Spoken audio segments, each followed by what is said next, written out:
Hello YouTubers, welcome to my channel. I hope you're doing well. So much to talk about.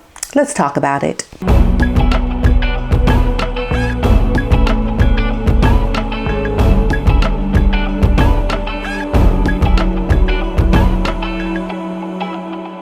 Meghan and Harry, they face a real conundrum over whether or not they're going to visit Thomas Markle in the hospital. And I think more and more people are going to become more aware of the real story around this relationship. This is really going to start to open people's eyes up to the reality of the situation with Harry and with Meghan when it comes to their families. It's really going to make it obvious. So Royal Expert has claimed that a lot of things are going to come up for them that are really going to put them in a bad spot. So Mr. Markle, who has been estranged from Meghan since her royal wedding, we know, has never met his son-in-law, never. I mean, this is a prince, and yet this prince has never done the right thing and gone to meet Thomas Markle. We know Thomas was admitted into the hospital on Tuesday after suffering a stroke, and Royal Expert Richard Kay said that Harry and Meghan face a particular conundrum over whether they will visit the 77-year-old to make a virtue of their compassion in their public roles. Writing in the Daily Mail, Mr. Kay said no one is quite sure these days how Harry and Meghan will respond to the plight of the Duchess's father, and whether or not they will put aside bitterness that they have had over the past 4 years and travel the 4 hours from their home in Santa Barbara to be at his bedside. I mean, you think about it, they're people who are supposed to be supporting charities, have compassion for other people. Do they know anything about forgiveness? Do they practice forgiveness? Or are they humble enough to really try to make the best out of the relationships that they have with people while they're here? Isn't this their work? It tells you that there's a lot more seediness going on Meghan's side of this. It's a real issue with her and who she is as a person. And it's nothing to do with what they're supposed to represent, because they just throw that out the window. They don't care. So this is a particular conundrum, though, for them, because in their public roles, you know, making a virtue of compassion. You're not even doing the things that are supposed to be about who you are. So Mr. K has warned Harry that he could regret if he does not let bygones be bygones with his father-in-law. It is really too late for Harry to put the past behind him and to reach out to Mr. Markle. I mean, really, you just can't do that. The immaturity of this couple is astounding.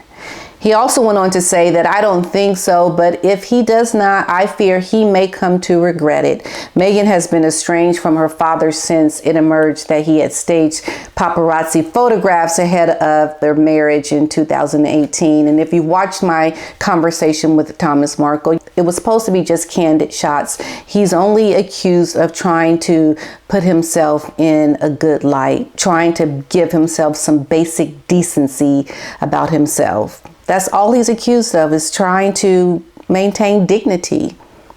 And look how he's been treated. It's terrible. So the former lighting director, Mr. Thomas Markle, is living in Rosarito, Mexico.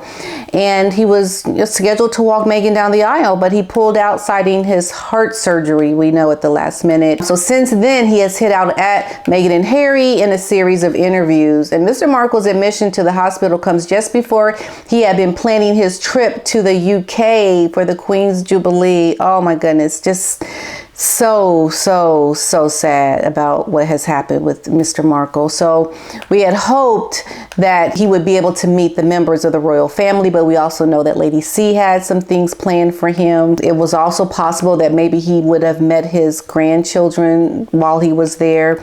So speaking to GB News last month, Thomas said that I'm looking forward to it. I'm going to show my respect for the Queen, and I am going to make sure that the Queen understands that my entire family respects the Queen and the royals.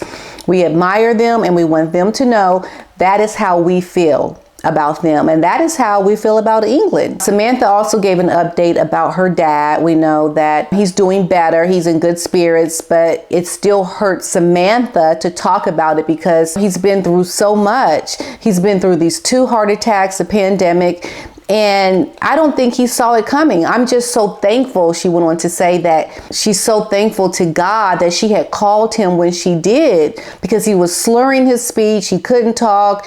And she said she felt like if he hadn't had emergency care right away, that it would have been fatal.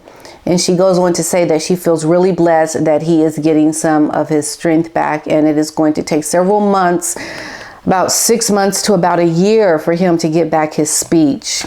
So we are really wishing Thomas Markle a speedy recovery. I want to thank you guys personally for all of your support and outreach that you have given to me to pass along to Thomas Markle, which I have done. And he does know that you guys, the ones that are watching my channel, really do support him. I made sure he was told that. So happy to say that, yes, he is aware of your warm wishes and your thoughts. So Harry and Meghan set for an enormous £18 million funding windfall for a cause close to the couple's heart. So Prince Harry's Invictus Games will receive a donation of $30 million from Canadian authorities ahead of the next round of competition in 3 years' time. Now, Prince Harry had announced last month that Canada would be the host nation for next year's games, which now include adaptive winter sports. The 2023 games will take place in Dusseldorf, Germany in September of next year. In April, Prince Harry is also said to be extremely excited to declare Canada the destination for the first hybrid winter games. He also admitted that with deep respect, he is also pleased to share that the games in Canada will be held in partnership with the First Nations in the spirit of truth and reconciliation with Indigenous communities. The Canadian government and the regional government of the British Columbia are both donating $15 million to support the 2025 Invictus Games. The competition will be held in Vancouver and Whistler. Canadian Prime Minister Justin Trudeau said that the 2025 Games will have a uniquely Canadian feel combined with profound impact the games had on ex-service members. Now, he told a crowd in Vancouver, for the first time ever in classically Canadian, these games will include winter sports. And then he went on to say that we all know that when it comes to winter sports, our Canadian competitors will show how it is done. He continued to say that you can have every bit of that drive, that push, and that quest to give all that you are to your teammates and to your service and to your country. Prince Harry went on to say that the world felt the power of our Invictus community last month in The Hague, and now I am delighted to announce that we have 2 new nations, Colombia and Nigeria, joining our inspiring international family. I just hope that their next Invictus game is not consumed with controversy that was all surrounded by Meghan and her trying to inject herself into something that is supposed to be about these servicemen and women, and to just leave her wannabe celebrity out of the Invictus Games. Queen urged to back down in a shock poll as Britain's back Prince Charles and William. The Queen will become the first monarch to mark 70 years on the throne during her Platinum Jubilee, but some believe it is time for her to abdicate and make way for Prince Charles. Yes, people are saying this. Prince Charles has got a taste of what, life as king would be like when he reads the Queen's speech for the first time instead of his mother, for example. And now a shock survey has revealed more than half of Britain said that it is time for the Queen to step down. Can you believe this? And hand over the reins to her eldest son. People are not having it. They're like, okay, Queen, you done. That's alarming to me.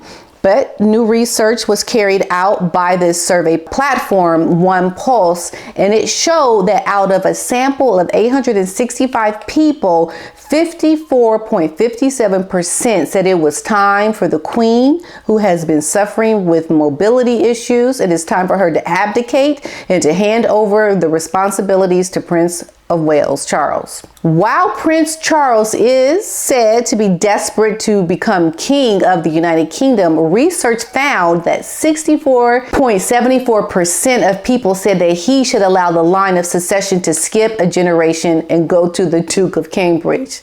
Now, this is not me speaking, you guys, so don't give me a hard time.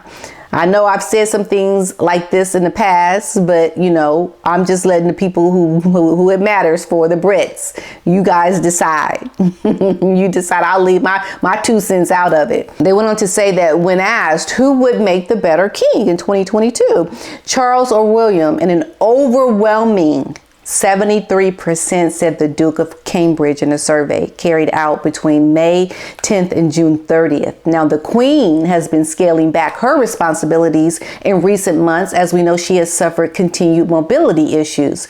Last October, the Queen spent a night in hospital and spent the next few months resting on doctor's orders. Now, the Queen has since cut back her public duties significantly, often now completing her engagements on a smaller scale at Windsor Castle or via virtual means. Working members of the firm have picked up extra roles in her place, but you know, she is determined to mark her jubilee with an appearance lined up for the bank holiday weekend. You guys will have to wait and see if we'll see the Queen.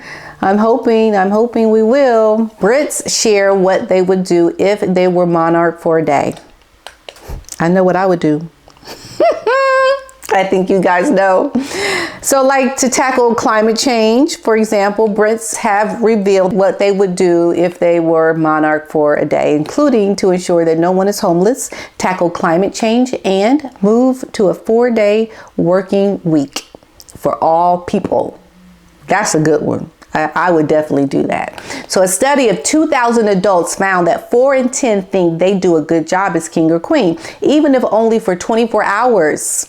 I know I'd be making all kind of things like, okay, first up, Duchess of Sussex and Duke of Sussex, be gone, you're out of here. That's the first thing on my agenda.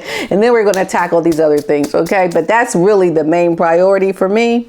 But I think that is something that is a little trivial. I'm not sure if you guys would want to do something like that. I don't know. Maybe forgiveness is down the pike.